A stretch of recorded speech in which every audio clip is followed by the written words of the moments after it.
दर्शकों के कहने पर शो मेकर्स ने सीरियल की कहानी में बड़ा मोड़ लाते हुए तेजस्विनी को फिर से जीवित कर दिया। यह वही तेजस्विनी थी जिसे सबने मरा हुआ मान लिया था, लेकिन उसकी धड़कनें अब भी चल रही थीं। तेज हवाओं के बीच वीरान जगह पर बने एक पुराने गोदाम की दीवारें आज भी गवाह हैं उन अनकही साजिशों की। अंधेरे में बेड़ियों से जकड़ी बैठी तेजस्विनी के चेहरे पर दर्द तो था ही, लेकिन एक उम्मीद भी थी, उम्मीद कि वो फिर से दुनिया को बता पाएगी कि वो मरी नहीं बल्कि जिंदा है।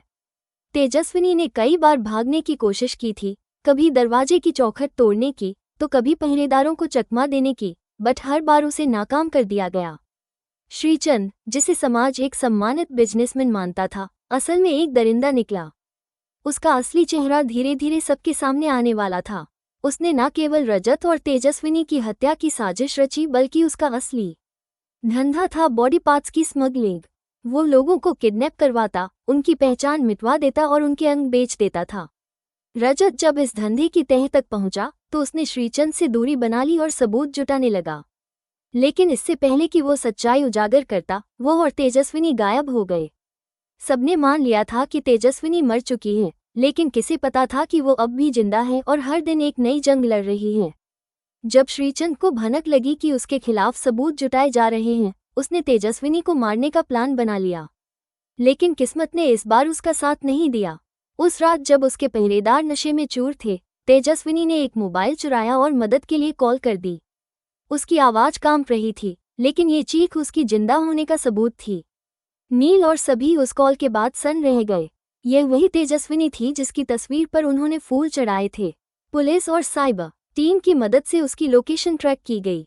तेजस्विनी को भी अब उम्मीद थी कि यह उसकी आखिरी कैद नहीं होगी। लेकिन जैसे ही श्रीचंद को पता चला कि तेजस्विनी ने कॉल किया है, उसने आदेश दिया, आज रात इसे खत्म कर दो। नील और सभी समय रहते उस पुरानी फैक्ट्री में पहुंच गए। वहां गनशॉट की आवाज के बीच नील ने बहादुरी से श्रीचंद के गुंडों को काबू में लिया। एक कमरे में तेजस्विनी बेसुध पड़ी थी, आंखें अधखुली, शरीर पर जख्म। लेकिन जब उसने नील और सभी को देखा, उसकी आंखों में चमक लौट आई। मैं जानती थी तुम लोग आओगे, वो बमुश्किल कह पाई। सभी ने उसे गले से लगा लिया और कहा, अब तुझे इंसाफ दिला कर रहेंगे। तेजस्विनी ने वही बयान देना शुरू किया, कैसे श्रीचंद ने उसे और रजत को मारा, कैसे सबूत मिटाने की कोशिश की और कैसे वो अब तक इस नर्क में जी रही थी। पुलिस ने श्रीचंद को गिरफ्तार कर लिया। मीडिया में ब्रेकिंग न्यूज चलने लगी, तेजस्विनी जिंदा मिली, श्रीचंद का काला सच सामने आया, बॉडी पार्ट्स रैकेट का खुलासा। लेकिन यह अंत नहीं था, ये तो तेजस्विनी की नई जिंदगी की शुरुआत थी। वो अब एक पीड़िता नहीं, एक योद्धा बन चुकी थी। उसने फैसला किया कि वो अब हर उस पीड़ित की आवाज बनेगी जो श्रीचंद जैसे दरिंदों के खिलाफ खामोश हैं। नील और सभी ने वादा किया कि वे हमेशा उसके साथ खड़े रहेंगे। ये रिश्ता अब खून से नहीं, दर्द और हिम्मत से बना था। नील की आत्मा कांप उठी जब उसे पता चला कि तेजस्विनी जिंदा है। जिस लड़की को वो मरा हुआ समझ बैठा था, आज वही उसकी हर धड़कन में बस गई थी। उसके चेहरे पर पछतावे की लकीरें साफ दिख रही थीं। क्या वो उस मौके का हकदार था? क्या तेजस्विनी उसे फिर से अपनाएगी? अब ये सिर्फ एक रेस्क्यू मिशन नहीं, बल्कि अपनी सबसे बड़ी गलती सुधारने का मौका था। तेजस्विनी भी अंदर ही अंदर नील की झलक पाने को तरस रही थी, लेकिन आंखों में वो दर्द भी था जो उसे नील से फिर से जुड़ने से रोकता था। क्या नील की कोशिशें तेजस्विनी का दिल पिघला पाएंगी? धीरे धीरे दोनों के बीच एक नज़दीकी बनने लगी।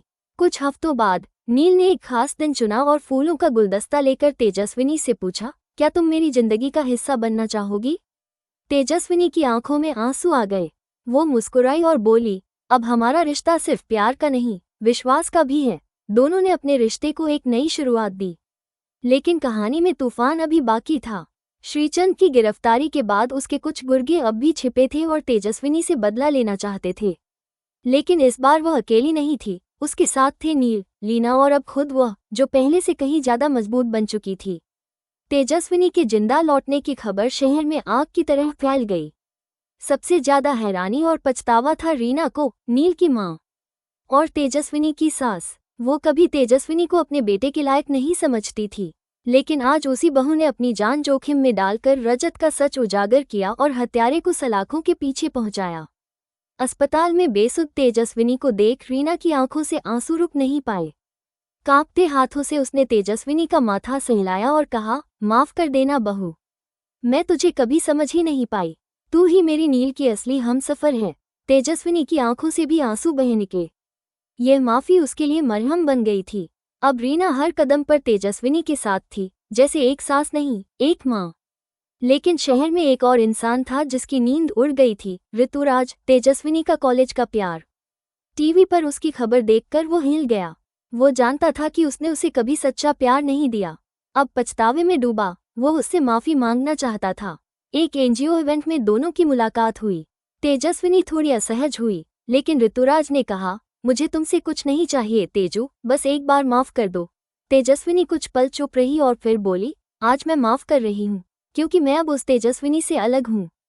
जो गुजर गया वो सबक था और सबक दोहराए नहीं जाते। ऋतुराज ने राहत की सांस ली। अब वो अध्याय हमेशा के लिए बंद हो गया। नील और तेजस्विनी अब धीरे धीरे करीब आ रहे थे। रीना भी चाहती थी कि दोनों फिर से साथ आएं। अगर नील तुझे खुश रख सकता है तो मैं सबसे पहले हाँ कहूंगी, उसने कहा। तीनों अब एक नई जिंदगी की तैयारी कर रहे थे, लेकिन कहानी यही खत्म नहीं होती। श्रीचंद के कुछ गुर्गे अब भी आजाद थे और तेजस्विनी से बदला लेना चाहते थे।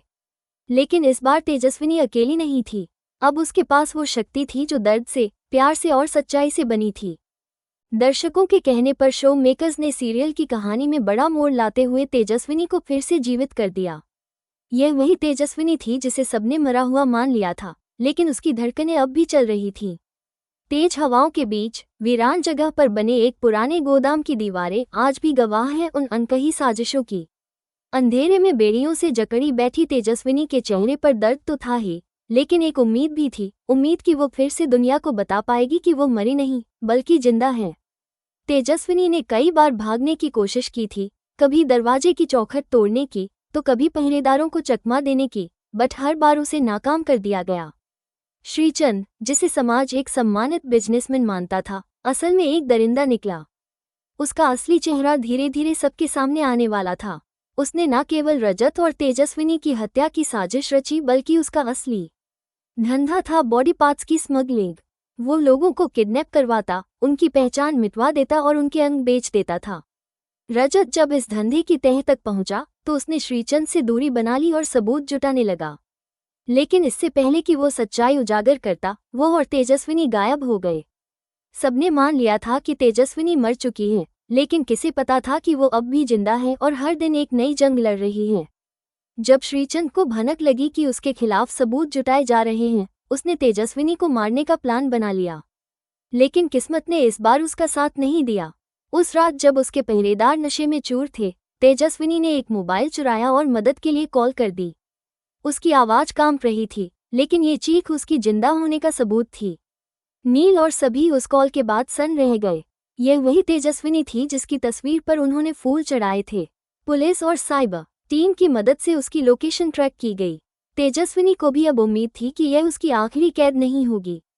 लेकिन जैसे ही श्रीचंद को पता चला कि तेजस्विनी ने कॉल किया है, उसने आदेश दिया, आज रात इसे खत्म कर दो। नील और सभी समय रहते उस पुरानी फैक्ट्री में पहुंच गए। वहां गनशॉट की आवाज के बीच नील ने बहादुरी से श्रीचंद के गुंडों को काबू में लिया। एक कमरे में तेजस्विनी बेसुध पड़ी थी।